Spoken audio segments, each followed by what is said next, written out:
Hello everyone, welcome back to my channel Bella Language School. Today we are going to learn about the confused word being. Being সম্পর্কে আজকে আমরা বিস্তারিত আলোচনা করব এবং being শব্দটি কতভাবে বাংলা এবং ইংলিশে অর্থ হয় তাহলে আমরা প্রথমে জেনে নিই being এর যত রকম অর্থ পাওয়া যায়। being শব্দটি সাধারণত existent বোঝায়। existence অর্থ হলো কোনো কিছু অস্তিত্বে আসা, অর্থাৎ হিউম্যান বিং।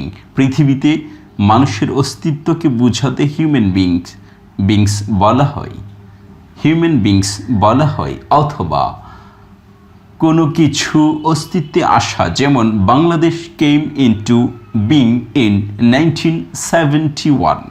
বাংলাদেশ 1971 সালে জন্মলাভ করেছে।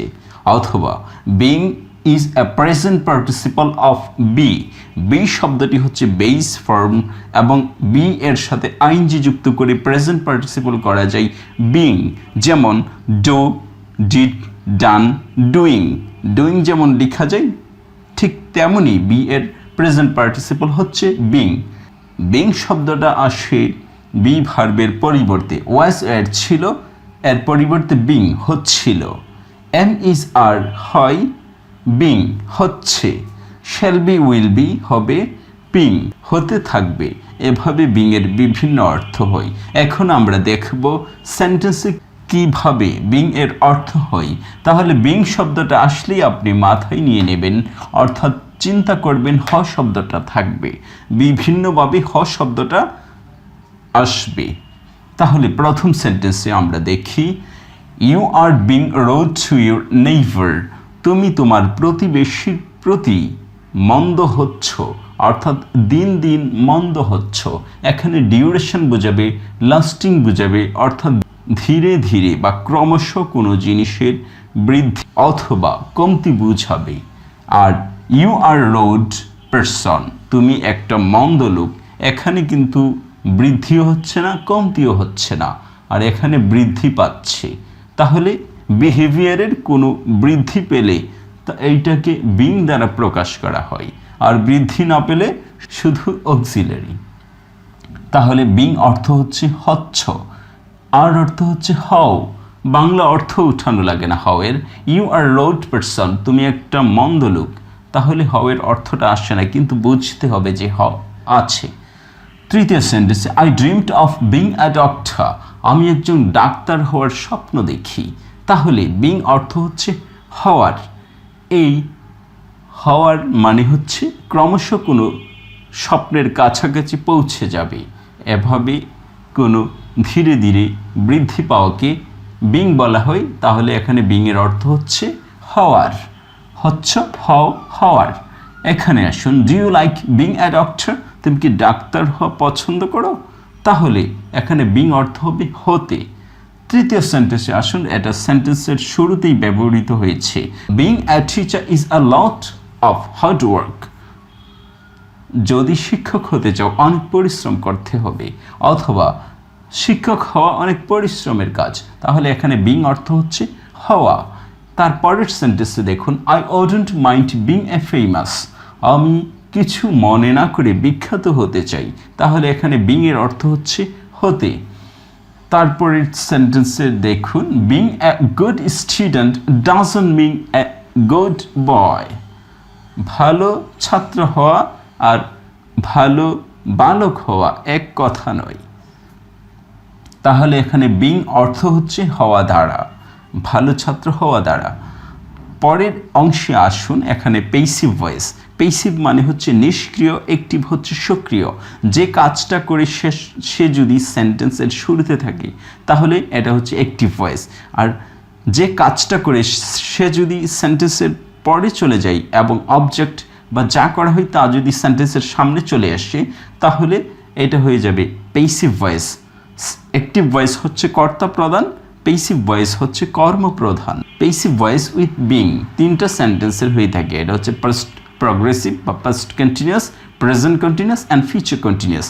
পাস্ট কন্টিনিউয়াসের অর্থ হচ্ছে পেসিভ হলে ওয়াজ ওয়ার বিং হচ্ছিল, এম ইজ আর বিং হচ্ছে, shall be will be being হতে থাকবে।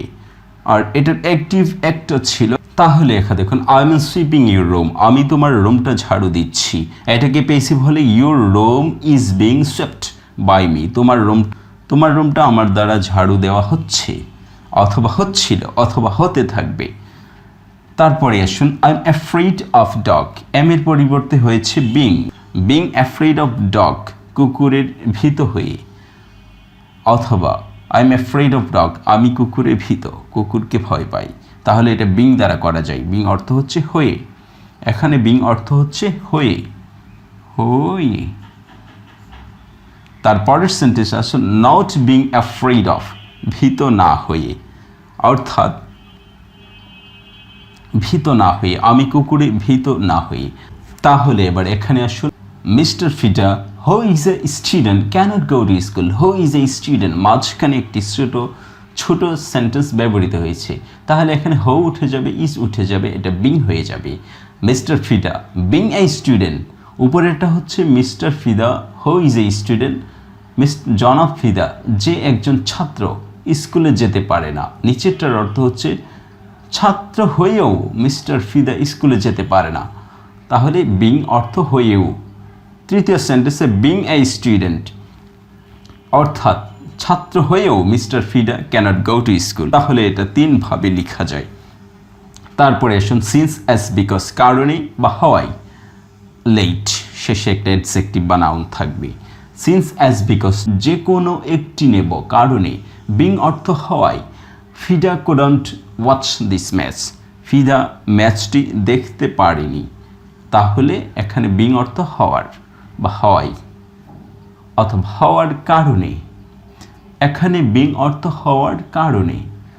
এখানে আসুন, এখানে একটা পার্থক্য হচ্ছে the boy is good, the boy is being good, বয়টা ভালো হচ্ছে, তাহলে এটা একটু ডিউরেশন বুঝাবে, আর এটা ডিউরেশন বুঝাবে না, অর্থাৎ কোনো দিকে ক্রমশ বৃদ্ধি বা কমতি বুঝাবে না।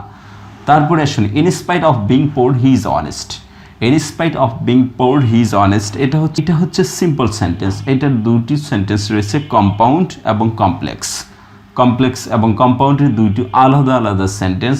হি is poor but honest, though he is poor he is honest. আর সিম্পল সেন্টেন্সে হবে ইনস্পাইট অফ বিং পোর, অর্থাৎ এই অংশটাকে আপনি ফ্রেজ বানিয়ে দিতে হবে, এখানে কোনো ভার্ব থাকবে না। তাহলে এখানে যে ইজ ছিল দো হি ইজ পোর, এই ইজটাকে আপনি বিং বানিয়ে দিতে হবে, আর তার আগে অফ এবং পরে পোর। তারপরের sentence the T being very hot I couldn't drink it, the T was very hot ছিল, ওয়াজটাকে বিং দ্বারা পরিবর্তন করে ফেলেছি, এর অর্থ হচ্ছে হওয়াই, গরম থাকায় আমি চা পান করতে পারিনি, অথবা চাটি গরম ছিল তাই আমি পান করতে পারিনি।